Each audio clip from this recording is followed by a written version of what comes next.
নমস্কার, আমি সোমা। আমার নতুন আরও একটা ব্লগে আপনাদের সবাইকে স্বাগতম। আশা করছি আপনারা সবাই সুস্থ ও সুন্দর আছেন। আজকের দিনটা হচ্ছে মঙ্গলবার, আর এখন হচ্ছে সকালবেলা। তো চান টান হয়ে গেছে, ব্রেকফাস্ট খাওয়া হয়ে গেছে, এখন রান্না বান্না করব। তো তার আগে বলে দিই, আজকে হচ্ছে আমাদের বিবাহবার্ষিকী। তো আজকের দিনটা হচ্ছে 7ই জুলাই। তো আজকের দিনেই অমরবাবুর সঙ্গে আমার বিয়ে হয়েছিল। আজকে 19 বছর পূর্ণ হলো আমাদের বিয়ের দিন। তো আপনাদের কাছে আশীর্বাদ কামনা করি। আজকে যেহেতু আমাদের অ্যানিভার্সারি, তো স্পেশাল তো কিছু রান্না করে দিতেই হবে। তো আজকে ঠিক করেছি আমি চিকেন বিরিয়ানি বানাবো। তো চিকেন বিরিয়ানির রেসিপিটা আপনাদের সঙ্গে এক দুবার আমি শেয়ার করেছি, তো ভাবলাম আরও একবার শেয়ার করি। তো আপনারা তো সকলেই বিরিয়ানি বানাতে জানেন, আমি কিভাবে বানাচ্ছি সেটাই একটুখানি দেখুন। প্রথমে চিকেনটাকে ম্যারিনেট করে নিলাম, যা যা গুঁড়ো মশলার আগে সব কিছু দিয়ে ম্যারিনেটটা কিছুক্ষণ এখন রেখে দেব। আর এদিকে বসিয়ে দিচ্ছি বেরেস্তা। তো তার জন্য পেঁয়াজ সরু সরু করে কেটে নিয়েছিলাম আগেই, আর আদা রসুন যা মশলা লাগে, টমেটো এইসব কেটে নিয়েছিলাম। তো সব কিছু ধুয়ে রাখা আছে। এখানে আমার বেরেস্তা রেডি হয়ে গেছে। আর এদিকে ভাতটা বসিয়ে দিয়েছিলাম, দেরাদুন রাইস। তো ওটা 80% কুক করলাম। তো বিরিয়ানির যে গোটা মশলাগুলো হয়, সেই গোটা মশলা, নুন পরিমাণ মতো, একটু লেবুর রস, সাদা তেল, এইসব দিয়ে ভাতটা করে নিলাম। তো ওদিকে ভাতটা হয়ে গেছে। এদিকে চিকেন বিরিয়ানির জন্য একটু আলু দেবো, সেই আলুগুলো কেটে নিয়েছিলাম, কেটে সিদ্ধ করে নিয়েছিলাম প্রেসার কুকারে। তো সেগুলো এখন ভেজে নিচ্ছি। একটু লঙ্কা গুঁড়ো, একটু বিরিয়ানির মশলা, একটু নুন দিয়ে ভালো করে ভেজে নিলাম। বিরিয়ানির আলু আমি বেশি দিইনি, মাত্র 4 পিসই দিয়েছি, কেননা আমরা 3 জনই তো খাবো।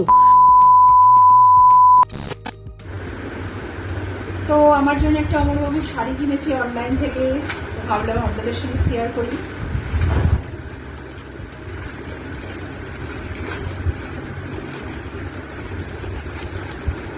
কটনের ওপর শাড়ি।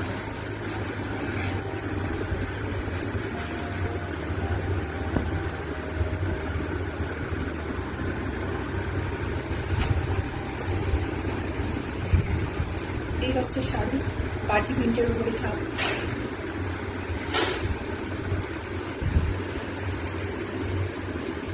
তবে আমি যেরকম ফোনেতে দেখছিলাম সেরকম কিন্তু আসেনি, কেমন কেমন এসছে, তাই না?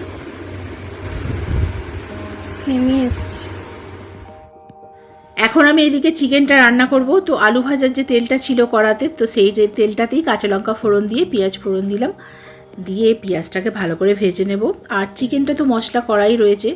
তো চিকেনের মশলাতে দিয়েছিলাম টক দই, বিরিয়ানির মশলা, কেওড়া জল, আর যা যা গুঁড়ো মশলা লাগে, তারপর গরম মশলা, এইসব আপনাদেরকে তো দেখিয়েছি। তো অনেকক্ষণই প্রায় ম্যারিনেশনে ছিল চিকেনটা। তো চিকেনটা খুব নরম, তাড়াতাড়ি হয়ে যাবে ম্যারিনেশনে যতক্ষণ আপনি রাখতে পারবেন। তো যাই হোক, আমি এখন চিকেনটা রান্না করে নিচ্ছি।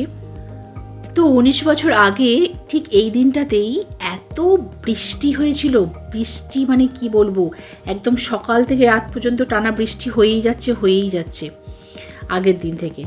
তো পুরোটা এলাকায় বন্যা হয়ে গেছে, পুরো আমাদের বাড়ির এলাকাটা বা শ্বশুর বাড়ির এলাকা যাই বলুন না কেন, বন্যায় ভর্তি। তো সেই বন্যা নিয়েই অমরবাবু কিন্তু আমাকে বিয়ে করতে গিয়েছিল। তো যাই হোক, এখানে চিকেন রেডি হয়ে গেছে আমার। তো চিকেনটা আজকে একটুখানি ঝোলঝোল টাইপের হয়ে গেছে, একটু কেওড়া জল দিয়ে নামিয়ে নিলাম। আর এদিকে আমি লেয়ারিংয়ে বসিয়ে দেবো ভাতটা। তো প্রথমেই হাঁড়িতে আমি একটু ঘি দিয়ে দিয়েছি, তারপরে একটুখানি গ্যাপ গ্যাপ করে রেখে চিকেনটা দিলাম, আর ওপর থেকে লেয়ার করে ভাতটা দিয়ে দিলাম। আর আমি একটা মিশ্রণ বানিয়েছিলাম, দুধ, কেওড়া জল, গোলাপ জল, মিঠা আতর আর একটুখানি ফুড কালার। তো সেটাই দিয়ে দিলাম, একটুখানি বেরেস্তা ওপর থেকে ছড়িয়ে দিলাম, একটুখানি আলু, বিরিয়ানির মশলা, ঘি, এইভাবে মাংস নিয়ে লেয়ার করে করে এক হাঁড়ি মোটামুটি হয়ে গেছে আমার। তো এবার আমি এটাকে দমে বসিয়ে দেব। হ্যাঁ, তো যেটা বলছিলাম, সেই বন্যা নিয়ে কিন্তু অমরবাবু আমাকে বিয়ে করতে গেছিলো। তো সেটা একটা অনেক বড় কাহিনী, বলতে অনেক টাইম লাগবে, আমার এই ছোট্ট ব্লগে আর বলা হবে না। তো আমি তো আসবার সময় এসেছিলাম হচ্ছে নৌকা করে শ্বশুরবাড়িতে। প্রথমে তো 4 চাকা করেই এসেছিলাম। তো তারপরে সব শ্বশুরবাড়ির রাস্তা তো ডুবে গেছিলো, তো যার কারণে নৌকা করে মাঠে মাঠে এসেছিলাম আর কি। তো প্রচণ্ড পরিমাণে বন্যা হয়ে গেছিলো, সে কী অবস্থা। তো সেই দিনটার কথা কিন্তু মনে থাকবে, এমনিতেও বিয়ের দিন মনে থাকে।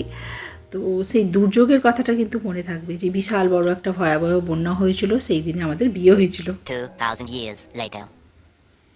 এখানে আমার বিরিয়ানি রেডি হয়ে গেছে।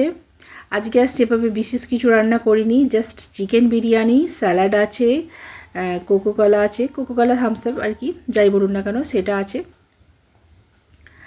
আর একটুখানি দই ছিল, টক দই, ওটা রায়তা করাই যেতে পারতো, কিন্তু আমাদের রায়তা খেতে অতটা ভালো লাগে না, সেই জন্য করলাম না আর। তো এখানে অমরবাবুকে খেতে দিয়ে দিচ্ছি। তো একে একে রিমবাবু, আমি সকলেই বসে পড়বো খেতে। তো বিরিয়ানিটা কেমন হয়েছে অবশ্যই কিন্তু কমেন্ট সেকশানে জানাতে ভুলবেন না। আর এইভাবে আপনারা বিরিয়ানি বানিয়ে দেখবেন, খুব সুন্দর টেস্টি হয়। আপনারা যদি কাচ্চি বিরিয়ানি খেতে চান তো ওটা আপনি সর্ষের তেলে সব কিছু করতে পারেন। সর্ষের তেলে চিকেনটা করলেন, লেয়ারিংয়ের সময় সর্ষের তেল দিলেন, তাহলে বিরিয়ানিটা কাচ্চি বিরিয়ানিটা বেশ টেস্টি হয়। এর আগেও আমি করেছি, আর আজকে আমি সাদা তেল দিয়েই করলাম বিরিয়ানিটা। আজকের বিরিয়ানিটাও দারুণ টেস্টি হয়েছিল।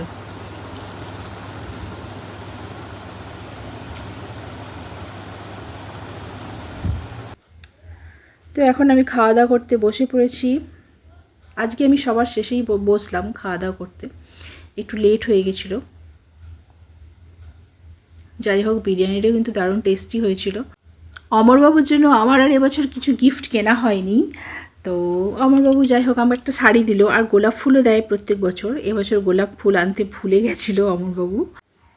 তো এদিকে আমি খাওয়া দাওয়া সেরে ভালো করে এঁঠোগুলো পরিষ্কার করে নিলাম। এখানে গ্যাসটা পড়েছিল, গ্যাসটা ভালো করে মুছে নিলাম, কাউন্টারটা, দেয়ালটা ভালো করে পরিষ্কার করে, ওদিকে ডাইনিং টেবিলটাও ভালো করে পরিষ্কার করে নিলাম। তো তারপরে পরিষ্কার টরিষ্কার করে একটুখানি শুতে যাব, একটু রেস্ট নেব, ফোন ঘাটাঘাটি করব, আপনাদের সুন্দর সুন্দর কমেন্ট পড়ব। তো আপনাদের সকলকে অনেক অনেক ধন্যবাদ, যারা যারা আমাকে সুন্দর সুন্দর কমেন্ট করেন, ফেসবুক থেকে কি, ইউটিউব থেকে কি, সব জায়গা থেকে অসংখ্য ধন্যবাদ আপনাদেরকে। এইভাবেই আমার পাশে থাকবেন, আমাকে ভালোবাসা দেবেন, আপনাদের কাছে অনেক অনেক কৃতজ্ঞ থাকব।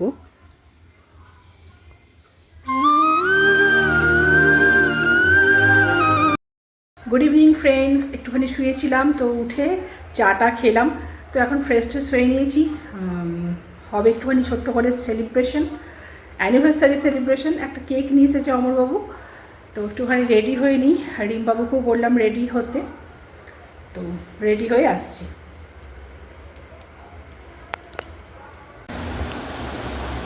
তো রেডি হয়ে গেছি, অমরবাবু যে শাড়িটা দিয়েছিল সেই শাড়িটাই পরেছি। তো ছটাপট করে কেক কেটে একটুখানি আনন্দ মজা করে নিই আপনাদেরকে সঙ্গে নিয়ে। এই হচ্ছে অ্যানিভার্সারি কেক। অমরবাবু তো নাম বা বছর কিছুই লিখে আনেনি।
তো অমরবাবু হচ্ছে আর্জেন্টিনার ভক্ত, ও খেলার দেখুক।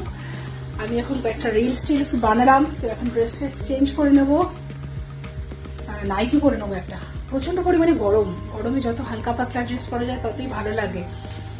তো যাই হোক, ভিডিওটা আজকে এইটুকুই, দেখা হচ্ছে নেক্সট কোনো একটা ব্লগে। ভালো থাকবেন, সুস্থ ও সুন্দর থাকবেন। আজকের মতো টাটা।